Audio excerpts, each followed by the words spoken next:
बुकवाईज with विशालमध्ये सर्वांचं स्वागत आहे. आज आपण एका अशा पुस्तकावर आणि त्याच्या पात्रावर सखोल चर्चा करणार आहोत जे भारतीय पौराणिक कथांमधलं कदाचित सर्वात गूढ, वादग्रस्त आणि तितकंच वेदनादायी मानलं जातं. आपण बोलतोय आशुतोष गर्ग यांच्या अश्वत्थामा या कादंबरीबद्दल. नमस्कार.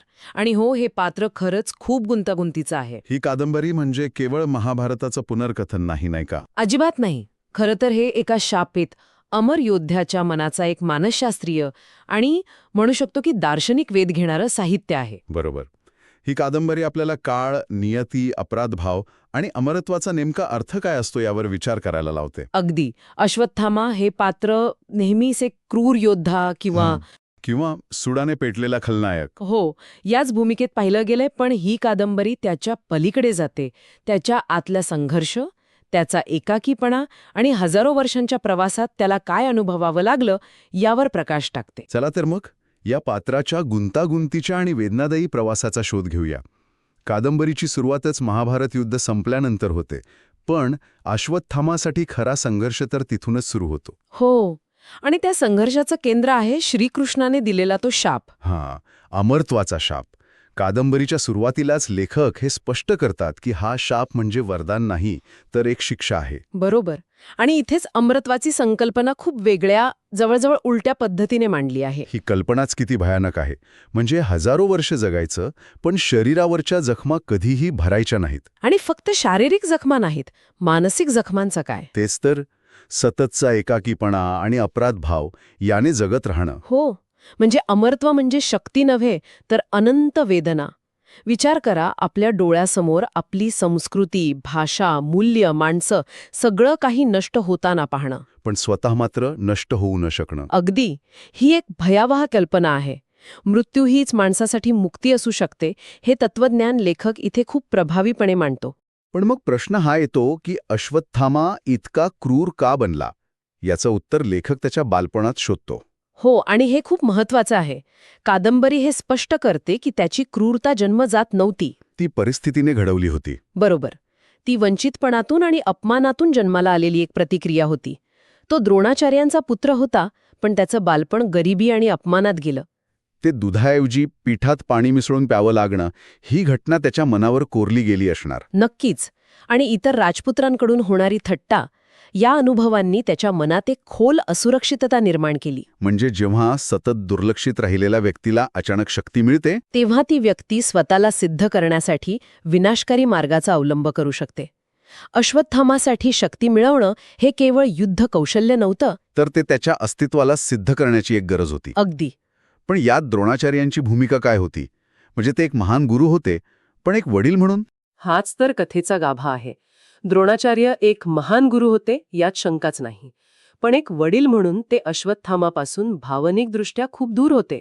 त्यांचं सगळं लक्ष कौरव पांडवांवर, विशेषतः अर्जुनावर केंद्रित होतं. हो, आणि अश्वत्थामाला नेहमी वाटायचं की तो वडिलांच्या आयुष्यात दुय्यम स्थानावर आहे. एक प्रकारची उपेक्षा. बरोबर. या नात्यातील तणाव लेखकाने खूप सूक्ष्मपणे टिपला आहे. द्रोणाचार्यांची कर्तव्यनिष्ठा आणि गुरुधर्म, आणि दुसरीकडे पुत्राच्या भावनिक गरजा. या संघर्षाने अश्वत्थामाच्या मनात खोल जखमा केल्या असणार. हो, त्याला सतत वाटायचं की प्रेम आणि मान्यता मिळवण्यासाठी त्याला काहीतरी असामान्य करून दाखवावं लागेल, अर्जुनापेक्षा श्रेष्ठ बनावं लागेल. आणि याचमुळे तो युद्धात कौरवांच्या बाजूने लढला, कारण दुर्योधनाने त्याला तो सन्मान आणि स्वीकृती दिली, जी त्याला नेहमी हवी होती. पण त्याच्या आयुष्यातील निर्णायक क्षण ठरला तो द्रोणाचार्यांचा मृत्यू. अश्वत्थामा हतः. हो, अश्वत्थामा हतः नरो वा कुंजरो वा. या अर्धसत्यानं द्रोणाचार्यांनी शस्त्र खाली ठेवली आणि त्यांचा वध झाला. हा प्रसंग अश्वत्थामाला पूर्णपणे तोडून टाकतो. त्याच्या मनात पित्याच्या मृत्यूचा बदला घेण्यासाठी द्वेष आणि सुडाची आग पेटते. तो एक तुटलेला माणूस बनतो, ज्याला फक्त आणि फक्त सूड दिसतो. हो, आणि या सुडाच्या भावनेतून तो ते कृत्य करतो जे त्याच्या आयुष्यातील सर्वात भयावह आणि अक्षम्य पाप ठरतं. पांडव शिबिरावरचा रात्रीचा हल्ला. हो, युद्ध संपल्यानंतर झोपलेल्या उपपांडवांची आणि निष्पाप योद्ध्यांची हत्या करणे. इथे लेखक अश्वत्थामाच्या मनातील द्वंद्व खूप सुंदर दाखवतो. एका बाजूला सुडाची आग आहे, तर दुसऱ्या बाजूला त्याने मानवी मूल्यांची हत्या केली आहे याची एक अंधुक जाणीव. अगदी. तो स्वतःच्या कृत्याला न्याय देण्याचा प्रयत्न करतो, पण त्याच्या मनाच्या कोपऱ्यात त्याला माहीत असतं की त्याने एक भयंकर पाप केला आहे. आणि याच क्षणी त्याच्या अपराधभावाचा जन्म होतो. हो, जो अपराधभाव आयुष्यभर त्याचा सोबती बनतो. या कृत्यानंतरच कृष्णकृष्ण त्याला तो प्रसिद्ध शाप देतात. त्याच्या कपाळावरचा मणी काढून घेतला जातो. आणि त्याला अनंत काळ भटकत राहण्याची शिक्षा मिळते. इथून त्याचा एक अंतहीन, एकाकी प्रवास सुरू होतो. कादंबरीचा हा भाग खूप अंतर्मुख करणार आहे. अश्वत्थामा जंगले, वाळवंट, पर्वतांवरून भटकतो. तो सतत स्वतःशी संवाद साधतो. त्याला काय आठवत असेल तेव्हा? त्याला वारंवार उपपांडवांचे चेहरे आठवतात, पित्याचा मृतदेह आठवतो. अमर असूनही तो मानसिकदृष्ट्या रोज मरत असतो. मी राक्षस आहे की परिस्थितीने मला राक्षस बनवले? हा प्रश्न तो स्वतःला विचारत राहतो. आणि मग हळूहळू कादंबरी महाभारताच्या चौकटीतून बाहेर पडते ना? हो, काळ पुढे सरकतो. अश्वत्थामा वेगवेगळ्या युगांमध्ये प्रवेश करतो. तो समाज बदलताना पाहतो, राज्य आणि धर्म बदलताना पाहतो. पण त्याचा शाप कायम राहतो. तो इतिहासाचा एक मूक साक्षीदार बनतो. तो सर्व काही पाहू शकतो, पण काहीही बदलू शकत नाही. हो, तो या अंतहीन काळाच्या प्रवाहात अडकलेला एकटा प्रवासी बनतो. कादंबरीचा पहिला भाग इथेच संपतो, जिथे अश्वत्थामाच्या शापित अमरत्वाच्या प्रवासाची म्हणता येईल की नुकतीच सुरुवात झालेली असते. तर आशुतोष गर्ग यांची ही कादंबरी अश्वत्थामाला केवळ एक खलनायक म्हणून न पाहता परिस्थितीने घडवलेला एक शोकांत नायक म्हणून आपल्या समोर उभी करते. अगदी. आणि जाता जाता एक विचार करण्यासारखा प्रश्न मागे ठेवते. कोणता? जर एखाद्याला अनंत काळासाठी जगावं लागलं, पण त्यात प्रेम, आपुलकी किंवा कोणताही अर्थ नसेल, तर ते जीवन असेल की शिक्षा? खरंच विचार करायला लावणारा प्रश्न आहे. जर तुम्हाला आमची ही चर्चा आवडली असेल तर बुकवाईज विथ विशालला लाईक, शेअर आणि सबस्क्राईब नक्की करा. पुढच्या भागात आपण या कादंबरीच्या दुसऱ्या भागावर चर्चा करणार आहोत, जिथे आपण पाहू की अश्वत्थामाचा हा प्रवास इतिहासाच्या वेगवेगळ्या टप्प्यांमधून आधुनिक काळापर्यंत कसा पोहोचतो. भेटूया पुढच्या भागात. तर अश्वत्थामाच्या कथेच्या दुसऱ्या भागाची सुरुवात करूया. मागच्या भागात आपण पाहिलं की श्रीकृष्णाच्या शापामुळे त्याचं आयुष्य कसे का न संपणाऱ्या अंधारात गेलं. पण आता या दुसऱ्या भागात त्याच्या अमरत्वाचा जो खरा अर्थ आहे तो समोर येतो. आणि तो खूप खूप वेदनादायी आहे. खरं तर अमरत्व म्हणजे की आपल्या डोळ्यासमोर काय येतं? एक दैवी शक्ती, एक वरदान. बरोबर. पण या स्रोतांमध्ये लेखकाने एक पूर्णपणे वेगळाच विचार मांडला आहे. इथे अमरत्व म्हणजे वरदान नाहीये, ती एक शिक्षा आहे.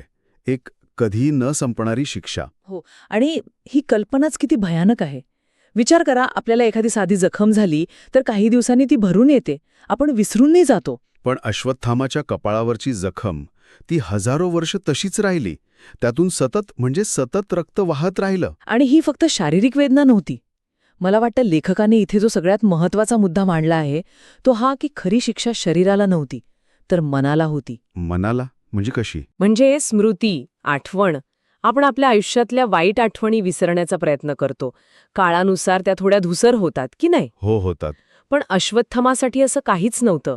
महाभारताच्या त्या शेवटच्या रात्रीची प्रत्येक आठवण, प्रत्येक क्षण त्याच्यासाठी जिवंत होता. जणू काही ते कालच घडलं आहे. म्हणजे तो एका अशा तुरुंगात होता ज्याच्या भिंती काळाच्या नव्हत्या तर आठवणींच्या होत्या. अगदी. आणि या तुरुंगातून सुटकाच नव्हती. म्हणूनच सुरुवातीची अनेक शतकं तो फक्त मृत्यूला शोधत फिरला. प्रत्येक युद्धात, प्रत्येक महामारीत तो स्वतःला झोकून द्यायचा. या आशेवर की कुणीतरी आपल्याला मारेल, कसा तरी आपल्या शेवट होईल. पण मृत्यूही त्याच्याजवळ येत नव्हता. उलट लोक त्याला राक्षस समजायचे, दगडं मारायचे. हो, त्याला गावाबाहेर हाकलायचे. त्याचं आयुष्य म्हणजे एक चालती बोलती वेदना झालं होतं. त्याला ना घर होतं, ना कुणी आपलं म्हणणारं. लेखकाचा तो पहिला मोठा इन्साईट आहे की अमरत्व हे वरदान नाही, तर आठवणींचा तुरुंग आहे. तुम्ही शरीराने नाही तर स्मृतीने कैद होता. म्हणजे शापाच्या शारीरिक वेदनेपासून ते त्याच्या खोल मानसिक परिणामांपर्यंतचा त्याचा प्रवास इथे सुरू होतो. हो, अगदी. ठीक आहे. म्हणजे त्याच्यासाठी आठवणीत सर्वात मोठी शिक्षा होत्या. पण जग तर पुढे जात होता नाही का? द्वापरयुग संपूर्ण कलियुग सुरू झालं. ह्या बदलत्या जगाचा त्याच्यावर काय परिणाम झाला? त्याला असं वाटलं असेल का की आता जग बदलेल? नक्कीच वाटलं होतं. त्याला वाटलं आता नवीन युग आहे, नवी माणसं आहेत, कदाचित आता तरी हिंसा थांबेल. पण तसं झालं नाही. नाही. त्याला एक धक्कादायक सत्य जाणवलं. युगे बदलतात, साम्राज्य येतात आणि जातात, पण माणसाचा स्वभाव? तो तसाच राहतो. हो, सत्तेची लालसा, हिंसा, अहंकार. तो मौर्य, शुंग, सातवाहन अशी अनेक साम्राज्यांचा उदय आणि अस्त पाहतो. आणि प्रत्येक युद्ध त्याला कुरुक्षेत्राची आठवण करून देत असणार. अगदी, कारण प्रत्येक ठिकाणी लढण्याचं कारण तेच होतं, सत्ता. आणि इथेच त्याच्या मनात तो नैतिक प्रश्न निर्माण झाला असणार, जो या स्रोतांमध्ये वारंवार येतो. तो स्वतःला काय विचारत असेल? तोच प्रश्न जो या कादंबरीचा केंद्रबिंदू आहे. तो स्वतःला विचारतो, जर धर्मासाठी युद्धात मारणं योग्य होतं, हां, जे पांडवांनी केलं, बरोबर. भीष्म, द्रोण, कर्ण यांना कपटाने मारण्यात आलं, हं, ते सगळं धर्माच्या नावाखाली योग्य ठरवलं गेलं. मग मी सूडाच्या भावनेने जे केलं तेच पाप कसं ठरलं? युद्ध संपल्यावर मी केलेल्या हत्येला राक्षसी का म्हटलं गेलं? हां, खूप महत्वाचा मुद्दा आहे. म्हणजे युद्धभूमीवर जे शौर्य मानलं जातं, तेच युद्ध संपल्यावर क्रूरता का ठरतं? बरोबर. नियमांची व्याख्या कोण आणि केव्हा ठरवतं? या प्रश्नाने त्याला हजारो वर्ष छळलं असणार. अगदी बरोबर. आणि त्याला याचं उत्तर मिळत नाही. तो न्यायाच्या आणि धर्माच्या व्याख्येवरच प्रश्नचिन्ह निर्माण करतो. हा त्याच्या मनातला संघर्ष आहे, जो त्याला बाहेरच्या शारीरिक वेदनेपेक्षा जास्त त्रास देतो. तर हजारो वर्ष फक्त द्वेष आणि वेदना अनुभवल्यानंतर त्याच्या आयुष्यात असं काय घडलं की त्याला करुणेचा पहिला स्पर्श अनुभवता आला? याचं उत्तर त्याच्या एका अनपेक्षित भेटीत आहे, नाही का? हो, त्याच्या आयुष्यातलं हे एक महत्वाचं वळण आहे. हजारो वर्षांच्या हिंसेच्या प्रवासानंतर त्याची भेट होते गौतम बुद्धांशी. अच्छा. आता विचार करा, ज्याने आयुष्यभर फक्त योद्धे, राजे आणि क्रूर सैनिक पाहिले आहेत. त्याच्यासमोर एक अशी व्यक्ती उभी आहे, जी पूर्णपणे शांत आहे, जिच्या डोळ्यात न द्वेष आहे न भीती. हां, त्याच्यासाठी एक मोठा कल्चरल शॉक असणार. त्याला काय वाटलं असेल बुद्धांना पाहून? त्याला सुरुवातीला काहीच कळलं नाही, पण हळूहळू बुद्धांचे उपदेश त्याच्या मनावर परिणाम करू लागले. दुःख हे जीवनाचे सत्य आहे आणि करुणा हाच त्यातून बाहेर पडण्याचा मार्ग आहे. हे विचार त्याच्यासाठी पूर्णपणे नवीन होते. नक्कीच. त्याने आयुष्यभर शस्त्र हाच मार्ग आहे हेच ऐकलं होतं, पण इथे त्याला एक वेगळाच मार्ग दिसत होता. पण मला एक प्रश्न आहे, बुद्धांनी त्याला थेट मदत का नाही केली? म्हणजे ते त्याचा शाप दूर करू शकत होते का? इथेच तर लेखकाने एक सुंदर गोष्ट मांडली आहे. बुद्ध त्याचा शाप काढून घेत नाहीत किंवा त्याला कोणतीही दैवी मुक्ती देत नाहीत. ते त्याला एक नवीन दृष्टी देतात. दृष्टी? हो, ते त्याला सांगतात की आपल्या अपराधापासून पळून जाऊ नकोस, त्याला स्वीकारायला शिक. तुझी वेदना, तुझा पश्चात्ताप हा तुझ्या अस्तित्वाचा भाग आहे. त्याला नाकारू नकोस, त्याला समजून घे. वा, म्हणजे जखम बरी करण्याऐवजी जखमेसोबत कसं जगायचं हे शिकवलं. अगदी. याचा त्याच्यावर काय परिणाम झाला? यामुळे त्याच्या मानसिक स्थितीत खूप मोठा बदल घडला. तो पहिल्यांदाच हिंसेपासून दूर राहण्याचा प्रयत्न करू लागला. म्हणजे त्याला मुक्ती मिळाली नाही? नाही, मुक्ती नाही मिळाली, पण जगण्याची एक वेगळी दिशा मिळाली. द्वेषाची आग विझवण्यासाठी करुणेच्या पाण्याची गरज असते हे त्याला पहिल्यांदा जाणवलं. हा त्याच्या प्रवासातील एक महत्वाचा टप्पा आहे. हो, जिथे तो स्वतःच्या आत डोकावायला सुरुवात करतो. पण हा बदल टिकला का? कारण काळ पुढे सरकत होता, भारत मध्ययुगात प्रवेश करत होता आणि बुद्धांनी दाखवलेला करुणेचा मार्ग पुढे जाऊन तसाच राहिला नाही. नाही राहिला. आणि हे पाहणं अश्वत्थामासाठी आणखी वेदनादायी होतं. तो पाहतो की धर्म, जो बुद्धांच्या रूपात करुणेचा मार्ग होता, तोच आता सत्तेचा हत्यार बनला आहे. देवाच्या नावाखाली लढाया. हो, मंदिरांवरून, मशिदींवरून माणसे एकमेकांना मारत आहेत आणि प्रत्येकजण स्वतःला धर्मरक्षक समजत आहे. त्याला पुन्हा महाभारताची आठवण झाली असणार. नक्कीच. तिथेही धर्माच्या नावाखालीच तर युद्ध झालं होतं. म्हणजे हजारो वर्ष उलटून गेली पण काहीच बदललं नाही. काहीच नाही. आणि याच काळात त्याच्या अमरत्वाच्या कथा सगळीकडे पसरतात. इथे लेखक अंधश्रद्धा आणि भीती कशी काम करते हे दाखवतात. म्हणजे जे समजत नाही त्याला माणूस एकतर देव बनवतो किंवा राक्षस. काही लोक त्याला अमर साधू म्हणून पूजू लागतात, तर काही राक्षस म्हणून त्याला मारायचा प्रयत्न करतात. विचार करा, आपण आपल्या आयुष्यातल्या एखाद्या चुकीच्या गोष्टीला काही वर्ष विसरू शकत नाही. त्याने तर ती चूक हजारो वर्ष सोबत वागवली आणि आता लोक त्यालाच देव किंवा राक्षस ठरवत होते. हो, यामुळे त्याचा मानवतेवरचा विश्वास पूर्णपणे उडाला असेल. नक्कीच. तो स्वतःला विचारतो की जर हजारो वर्षानंतरही माणूस तसाच असेल, तर माझ्या या शिक्षेचा अर्थ काय? मी हे सर्व का पाहतोय? आणि मग तर इस्लामी आणि युरोपीय आक्रमणांचा काळ येतो. बरोबर. तलवारी जाऊन बंदुका येतात. धर्माची जागा व्यापार घेतो. पण रक्तपात? तो तसाच सुरू राहतो. हो, आणि तो फक्त एक मूक साक्षीदार बनून राहतो. तो आता केवळ एक व्यक्ती नाही, तर एक चालतं फिरतं स्मृती संग्रहालय बनलं आहे, ज्यात मानवी इतिहासाच्या सगळ्या चुकांची नोंद आहे. या दुसऱ्या भागाच्या शेवटी इतकं सगळं पाहिल्यानंतर अश्वत्थामाच्या विचारांमध्ये एक छोटासा पण महत्वाचा बदल दिसतो. तो आता फक्त स्वतःच्या दुःखात अडकून राहत नाही, नाही का? बरोबर. तो स्वतःच्या पलीकडे पाहू लागतो. त्याला एक जाणीव होते की त्याची खरी शिक्षा शारीरिक वेदना नाहीये, तर न विसरू शकणे ही आहे. आणि याचमुळे तो इतिहासाला इतरांपेक्षा वेगळ्या नजरेने पाहू शकतो.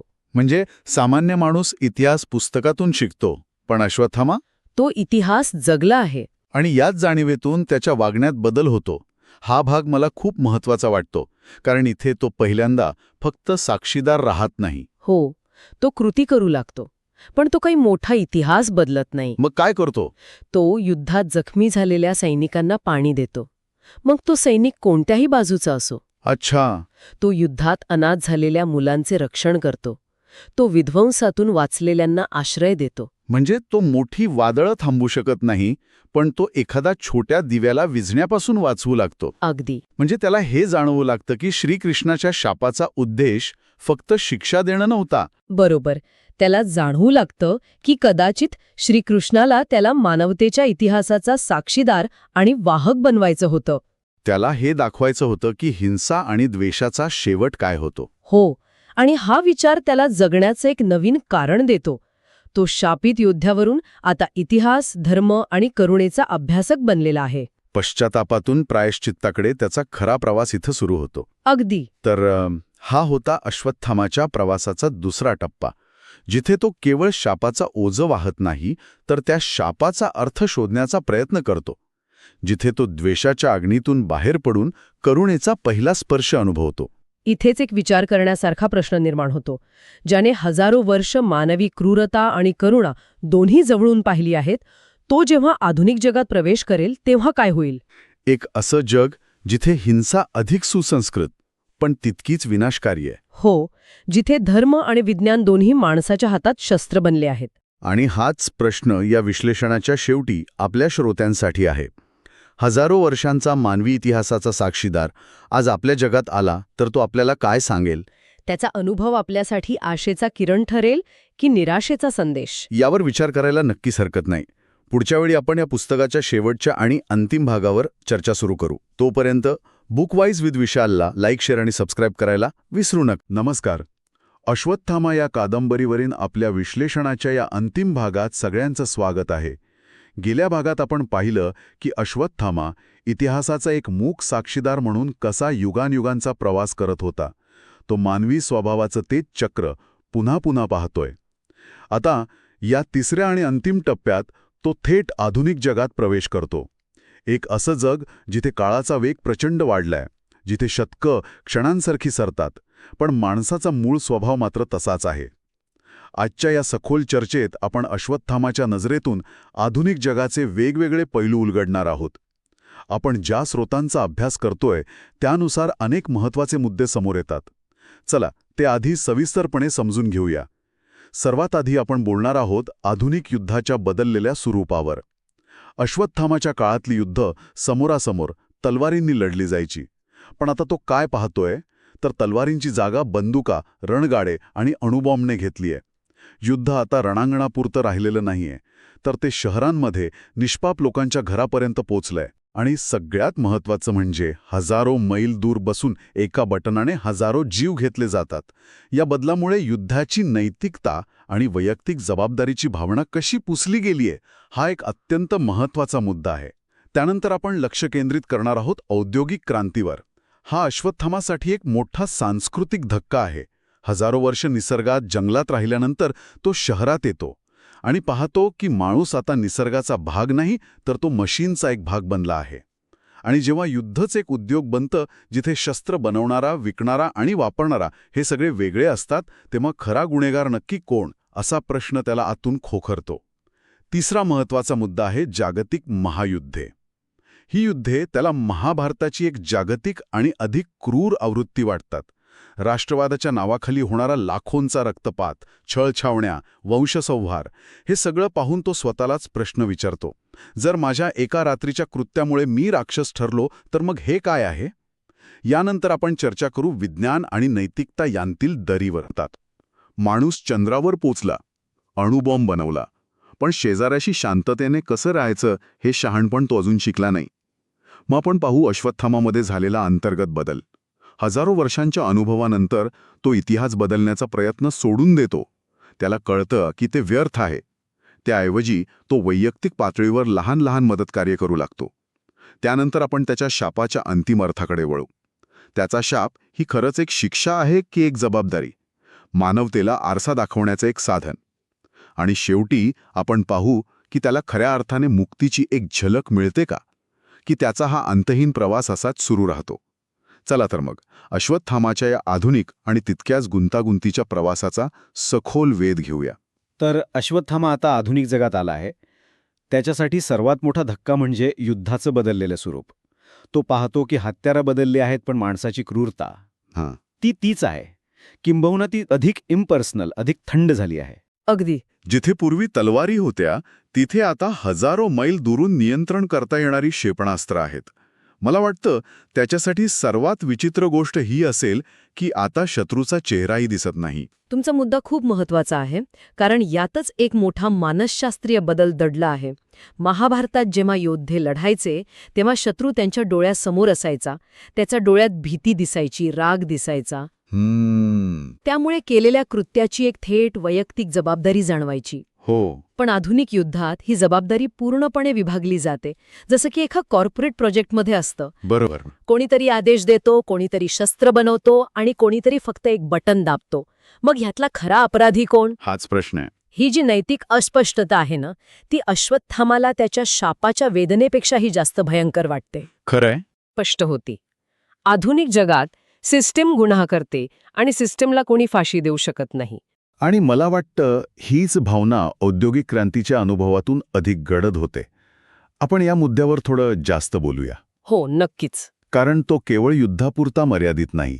हजारो वर्ष निसर्गाच्या सान्निध्यात राहिलेल्या अश्वत्थामाला शहरातली सिमेंटची जंगलं, माणसांची गर्दी आणि मशीनचा आवाज कसा वाटला असेल? कल्पनाच करवत नाही. तो पाहतो की माणूस आता निसर्गाचा मालक नाही, तर तो स्वतःच बनवलेल्या मशीनचा गुलाम झालाय. अगदी.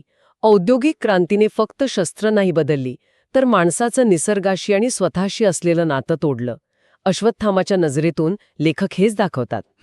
त्याला कदाचित असं वाटलं असेल की माणसं स्वखुशीनं एका नव्या प्रकारच्या गुलामगिरीत अडकली आहेत, जिथे त्यांचं जीवन सकाळी 9 ते संध्याकाळी 5 या वेळेत बांधलेले आहे, जिथे यश म्हणजे अधिक वस्तू जमवणं. हा बदल त्या मानवी आत्म्याच्या पराभवासारखा वाटतो. खरंय.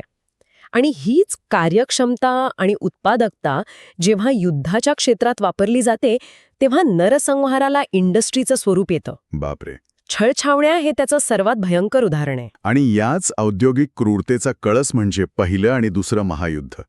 कादंबरीत या युद्धांचं वर्णन वाचताना असं वाटतं की जणू काही महाभारतच जागतिक स्तरावर पुन्हा घडत आहे. हो, पण यावेळी ते अधिक संघटित आणि काय म्हणतात त्याला, वैचारिक आहे. तो स्वतःच्या कृत्याशी याची तुलना करतो का? हो, तो नक्कीच करतो आणि ही तुलना खूप मार्मिक आहे.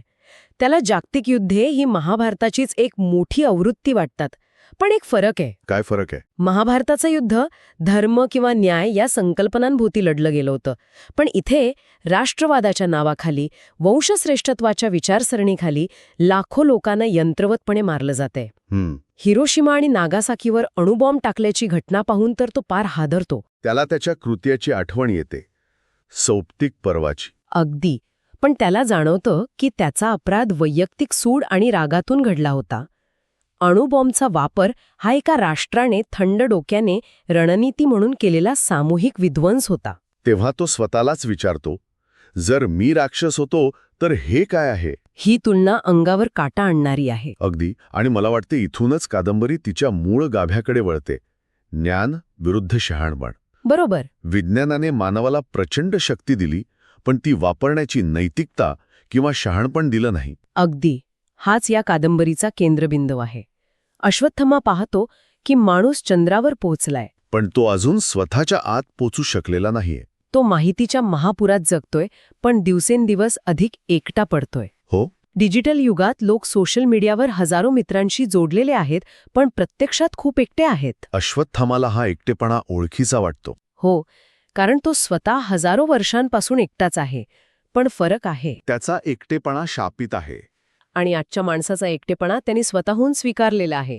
त्याला जाणवतं की त्याचा शाप फक्त त्याच्यापुरता नाही, तर तो संपूर्ण मानवतेसाठी एक आरसा आहे. पण मला एक प्रश्न पडतो, या सगळ्या जाणीवेतून त्याच्यात खरंच काही बदल होतो की तो फक्त थकलेला आहे? म्हणजे हजारो वर्ष तेच पाहून आलेली एक उदासीनता आणि खरा वैचारिक बदल यात फरक कसा करायचा? हा खूप चांगला प्रश्न आहे आणि याचं उत्तर त्याच्या कृतीत मिळतं. सुरुवातीला तो रागात असतो. त्याला वाटतं की तो भूतकाळात जाऊन काहीतरी दुरुस्त करू शकतो. पण त्याला हळूहळू कळतं की ते अशक्य आहे. आणि कदाचित चुकीचंही. बरोबर. खरा बदल तेव्हा होतो जेव्हा तो मोठ्या घटनांमध्ये हस्तक्षेप करणं सोडून देतो आणि लहान वैयक्तिक कृतींवर लक्ष केंद्रित करतो. जसं की तो युद्धग्रस्त भागात अनाथ मुलांना वाचवतो, जखमींची सेवा करतो, निर्वासितांना मदत करतो. आणि हे सगळं तो आपली ओळख लपवून करतो. त्याला प्रसिद्धी नकोय, कौतुक नकोय. त्याला हे समजलं आहे की प्रायश्चित्त म्हणजे भूतकाळ पुसणं नव्हे, तर वर्तमानात कोणतीही अपेक्षा न ठेवता योग्य कृती करत राहणं आहे. हा थकवा नाही, ही एक प्रकारची समज आहे, शहाणपण आहे. आणि याच काळात त्याच्या आत एक द्वंद्व सुरू असतो. त्याला कधी श्रीकृष्णाचा न्याय पण कठोर चेहरा आठवतो, ज्याने त्याला शाप दिला होता, तर कधी त्याला बुद्धाची करुणामय शांत मुद्रा दिसते. अगदी. श्रीकृष्ण हे कर्माच्या अटळ सिद्धांताचं प्रतीक आहेत. प्रत्येक कृतीचं फळ भोगावंच लागेल. आणि बुद्ध हे करुणेचं प्रतीक आहेत. बरोबर. अश्वत्थामा या दोघांच्या मध्ये स्वतःचा मार्ग शोधतोय. तो श्रीकृष्णाला मनातल्या मनात विचारतो, माझा शाप कधी संपणार? पण त्याला हळूहळू जाणवतं की उत्तर बाहेर नाही. ते आतच आहे. त्याला शापातून मुक्ती मिळवायची नाहीये, तर शापासोबत जगण्याचा अर्थ शोधायचा आहे. आणि हाच त्याच्या प्रवासाचा सर्वात महत्वाचा टप्पा आहे. तर मग कादंबरीच्या शेवटी तो अत्यंत महत्वाचा प्रश्न उभा राहतो. अश्वत्थामाचा शाप ही शिक्षा आहे की एक जबाबदारी? लेखक इथे थेट उत्तर देत नाहीत, पण एक सुंदर संकेत नक्की देतात. कादंबरीच्या शेवटाकडे येताना अश्वत्थामा स्वतःला शापित मानणं सोडून देतो. तो स्वतःला एक साक्षीदार मानू लागतो. एक साक्षीदार. किंवा असं म्हणूया की तो स्वतःला एक ब्लॅक बॉक्स समजतो. मानवतेच्या इतिहासाच्या विमान अपघाताचा तो एकमेव साक्षीदार आहे. वा. तो प्रत्येक चुकीची नोंद ठेवतोय, या आशेवर की भविष्यात कोणीतरी तो बॉक्स उघडून त्यातून काहीतरी शिकेल. ही आशा त्याला जगण्याची ऊर्जा देते. अगदी. त्याला दिसते की मानवजात अजूनही शिकलेली नाही, पण काही लोक नक्कीच शिकत आहेत. कुठेतरी करुणा, सहानुभूती आणि बदलाची इच्छा जिवंत आहे. आणि कादंबरीचा शेवटही खूप प्रभावी आणि सूचक आहे. त्याला पूर्ण मुक्ती मिळत नाही. पण एका युद्धग्रस्त प्रदेशात एका घाबरलेल्या मुलाला वाचवताना त्या मुलाच्या डोळ्यात त्याला स्वतःचं असुरक्षित बालपण दिसतं. तो त्या मुलाला सुरक्षित ठिकाणी पोहोचवतो आणि काहीही न बोलता निघून जातो. आणि त्या एका क्षणी हजारो वर्षांपहिल्यांदाच त्याच्या कपाळावरच्या जखमेची कळ थोडी कमी होते.